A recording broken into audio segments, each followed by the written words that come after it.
Hello everybody. I know I uploaded a video earlier. It was kind of rambly and terrible and I deleted it. It was like an hour long. And I know watch time is important, but I also need it to be not too long. Um, I mistitled the one I deleted as I Used to Be a Christian Part 3. That already exists, obviously. That's one where I talk about sexy redhead. Okay. As you can tell by the title of the video, as I'm going to state right here, right now, I Used to Be a Christian, Part 4. Lingering, so maybe the screenshot YouTube will choose will actually be decent.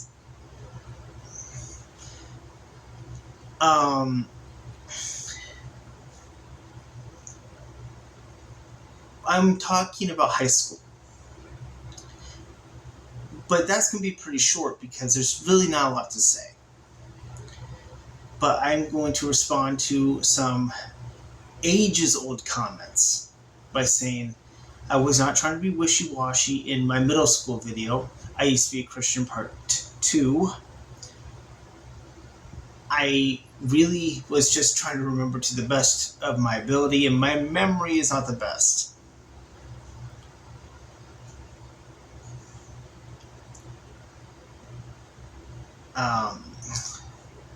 Well, after I graduate, what am I doing? My apologies. My head just went somewhere else. Oh,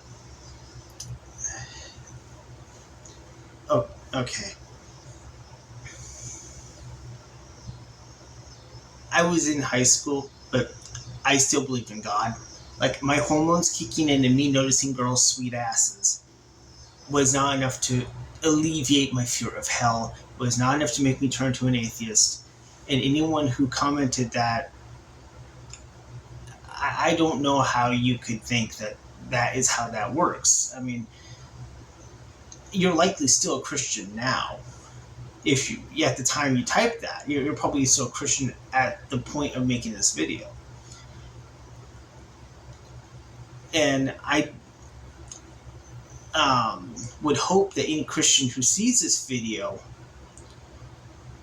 will gain some perspective on just my experience as a Christian and then heading out of that. And when I say there wasn't much to say, there really wasn't a lot to say. Like, maybe there was at the time, but looking back on it, freshman school year, there wasn't really much to call life-changing or things that linked to my faith, except for I just believed in God and was a total homophobe. But can I say that there's any defining moments I can speak of? I never joined any mission trips. I never did anything. I went to a non-denominational church. That's not going to just change. One of the pastors of my old church, he's a pastor in more recent years, but not when I was a child. He works at a company called Integrity. He built that company up, Integrity Cleaning of Newton, Iowa. James is the pastor of Integrity Cleaning of Newton, Iowa. He might as well be the pastor of it. I mean, he's the CEO and the pastor. How about that? Oh, and he even has his church set up. Sometimes he'll have church right on company grounds. Like, he'll have a tent meeting right at his company. Not joking. My sister had attended one of his services, and he brought in a pastor from some other place. She acknowledged that, hey, this guy is a little comfortable around his assistant. And when she stated that, she got credited with having divine knowledge. I've been there. I've been told I had divine knowledge. And if you look at my previous videos, you know how intellectual my content is. So when I say I got credited with divine knowledge, that should tell you where the bar is for intellect with a pastor. If I qualify for divine wisdom. And I'm not being ironic. I'm not joking. This happened. But that happened after my high school years. And I wasn't even saying anything particularly impressive. I was talking about stuff that is like so common of knowledge, an idiot would know it. Well, a modern day idiot, not maybe an idiot in the 90s. But I'm yammering on. And this does no good, unless you're just here to enjoy. Well, my freshman year, nothing happened. Really, I got into a class with a really terrible teacher. That didn't shake my faith. When I say terrible teacher, she was a math teacher. The worst. That's not going to shake faith, especially if you're a Christian, because you're already told bad things going to happen. So if that shakes your faith, then it's a little weird for that to actually affect you, considering the nature of what your religion tells you to believe, to assume it's going to go terribly. But my sophomore year, I got moved to a teacher named Mr. Patchell, and he took all of his lessons straight from Growing Pains, and basically he thought he was the stand and deliver guy, and he was cringy as hell. That didn't shake my faith in Christianity. That didn't take my faith away of Jesus, and he was an atheist. Although he wasn't that impressive. He's Mr. Patchell is no Aaron Raw, I'll say that. In many ways, he's kind of the opposite, and he certainly isn't no Owen, the guy who is the telltale atheist. He's certainly not that guy, because that guy's actually compelling. And I don't even agree with him, but he's at least compelling. And he certainly isn't working on par with who's like the most basic atheist on YouTube. Like the most basic. No edits, hardly any philosophy, just godless engineer. Like he has some philosophy, but at the end of the day it's kind of just like the cable guy level. Let's just say Mr. Patchell was a high school teacher trying to teach a remedial class, and he couldn't function at a godless engineer level. He couldn't. He was performing very poorly. Every time he leaves the class, we all talk behind his back, and I might have stopped being a Christian, but I'm still going to talk behind his back because he sucked. Also, I didn't like the way he looked at me that one time. I'm not interested in being his choir boy. I remember that look he gave me. No thanks. But yeah, choir boy fears aside from that teacher.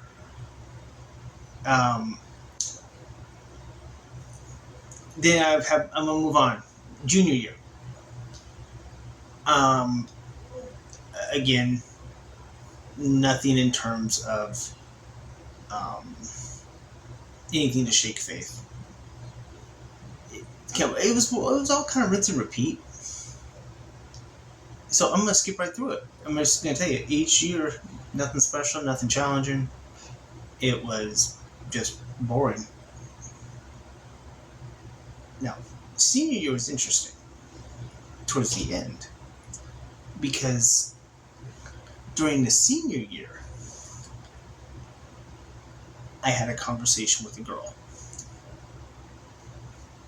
I'm not going to say her name, obviously, which is, I kind of wish I didn't have to resort to that, but it's the internet, and, well, you know.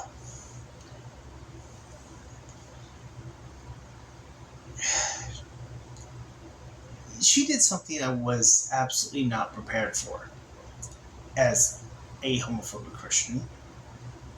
Something I was completely unprepared for. See, in previous conversations about homosexuals. We would just call them gay at the time. We never, pre 2010, my class and I, 2010 and before, we never really used the term LGBTQ. I mean, we acknowledged all of the letters existed. We used transvestite as an insult, and also connected it to trailer parks. I don't know why, but we did. And even then, it was like they were starting to move on from that, except for the Christians. And even then, there were not that many Christians in high school, and that was, again, millennials graduating, class of 2010.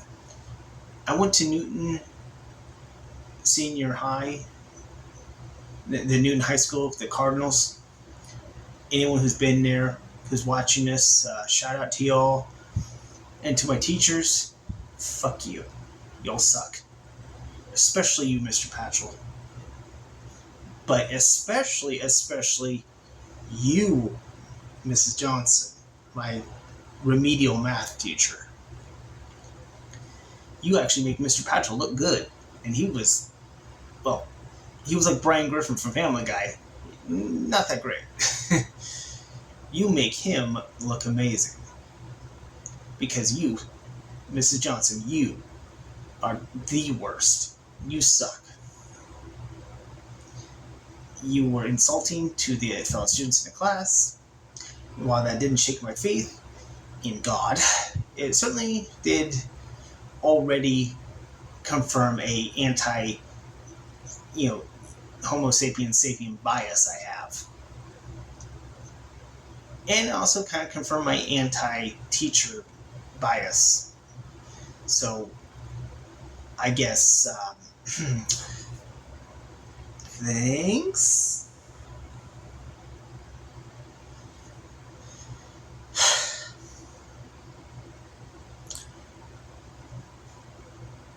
She was a bad teacher. But is a bad teacher enough to shake one's faith away from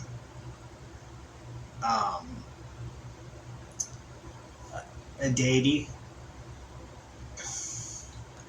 No. Not really. Because a Christian can just say, God set her up as a challenge. That's one thing a Christian could say. It's not the most interesting, but, it's out there. Another thing a Christian could say is, that is a work of Satan.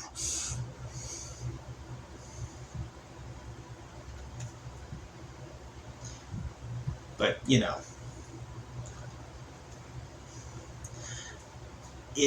it's not.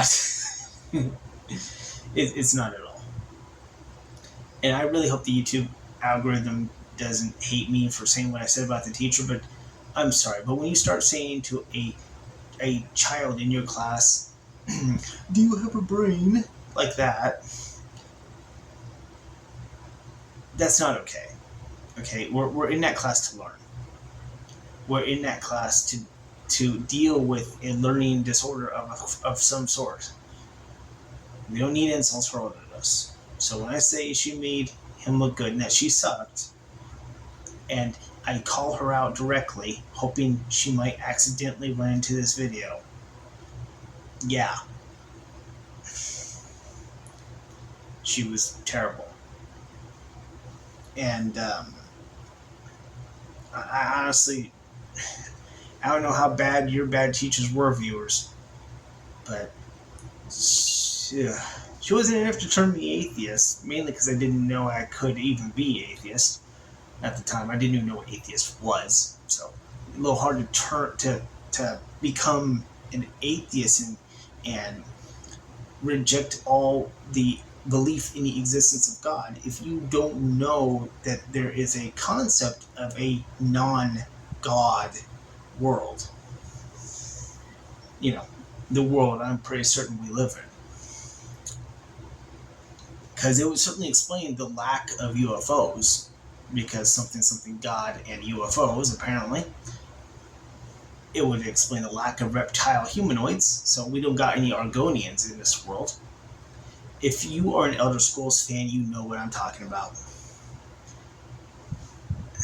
We don't got any Illuminati, which... I'll make a video about conspiracy theories. I don't know when. It could be soon. I could make one as soon as today. I could make one never. It depends on how inspired I am. Or I could make one, but it'd be... I can't promise it will be a long one. Or a short one. I don't know. It depends on if I get particularly inspired on the topic. Because I'm really just talking to my own image on this cell phone screen right now.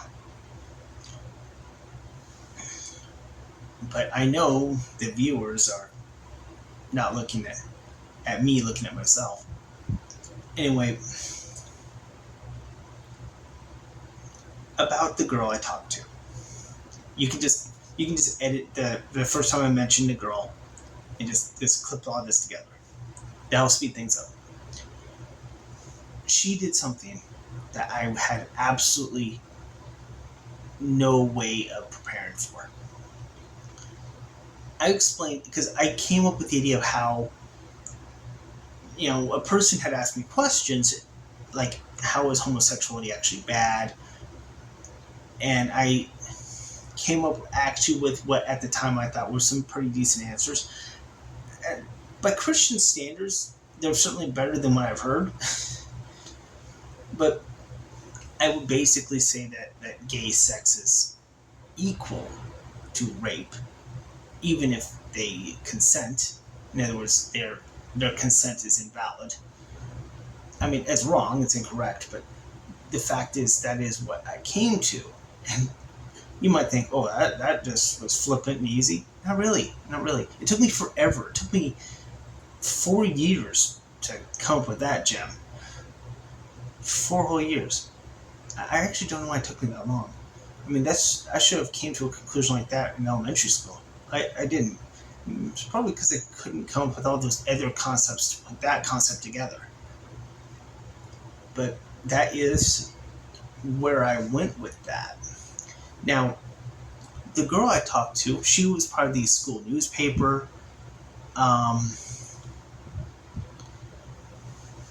She was surprisingly nice, to the extent that I actually wasn't prepared for that. And I didn't know what to do with it. Like, in Christianity, you're told if they hate you, if they ridicule you, if they call you names, if they spit on you, things like that, that it's for the name of God, and therefore be happy because you're going to end up getting the drip in heaven. Think like, if the people on earth hate you, you're doing something right. And if you're doing something right, the reward in heaven isn't like a 70 virgins. Although 70 virgins could mean everything from actual beautiful women who are virgins to World of Warcraft players. It could go either way. It's pretty vague. I mean, God never specified that they were women. And he never specified what point of time they come from. It was pretty vaguely just out there as a promise in the Muslim religion and tradition. But in the Christian tradition, the promise is you get your own crown. And that's not even the most ridiculous promise. The other promise is that you're effectively going to be youthful forever, but in your physical prime. So whatever your mortal prime is now, you will be in your biological prime in your new body. Actually, you won't even get your new body until after the second Earth and the second coming. Then you get your new body, which is, well, you ever seen an anime? What Alucard has going on in Hellsing Ultimate? It's like that, but more for power. Or think Saitama, but with the power to fly on top of that. Like, think about the most OP but most ordinary looking anime character. Like, they're just living their day to day life, but they're so overpowered. All they have to do is flick you out of existence and then drink their morning coffee. Because even though they have all this power, they are that mundane. That is what Christianity, the promise is. Like, read Revelations or something about the new body. Just look up, Google it. Look, the Bible's, God's promise of the new body and stuff. And I know some people have said that it's anti-Christian, that God never said that we'd be like gods, but come on. What else do you call that? If that's not God tier, what are you even talking about?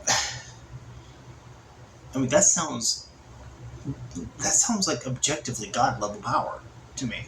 Yeah, to you describing God level power to me. I mean, if that's not what God level is, you correct me, please. Enlighten me. But she listened to me say my homophobic things, and here's the thing I wasn't prepared for. She didn't yell back.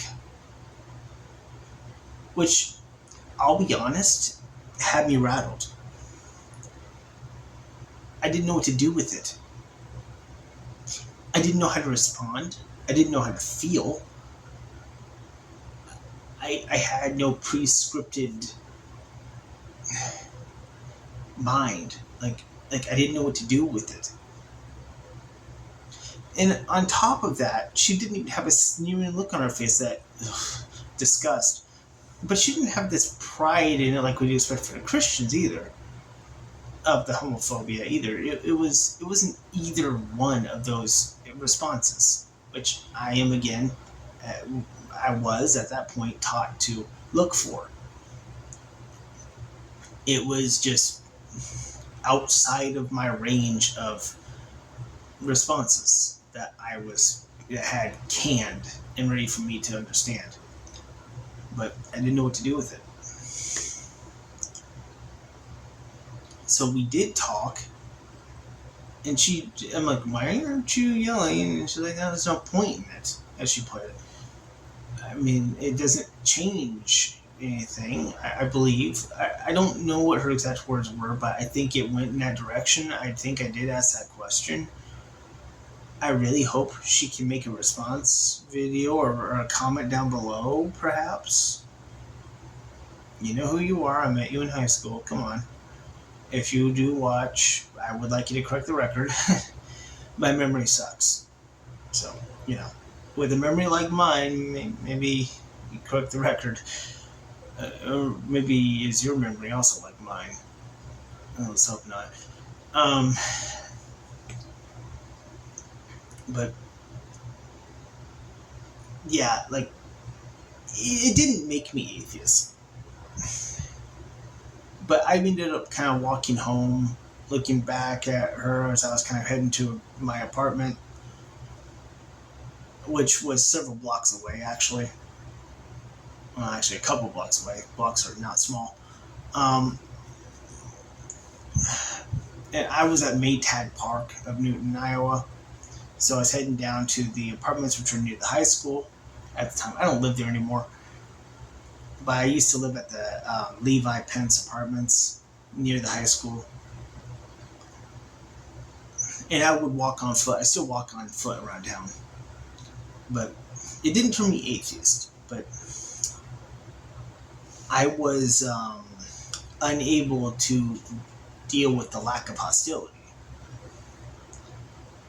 That could be useful information, perhaps. I don't know. But I'm going to leave it here. Bye, everybody. Comment down below, like and subscribe. Ask questions, let me know your thoughts. Tell me your experience, even. And I'll do my best to respond. See y'all.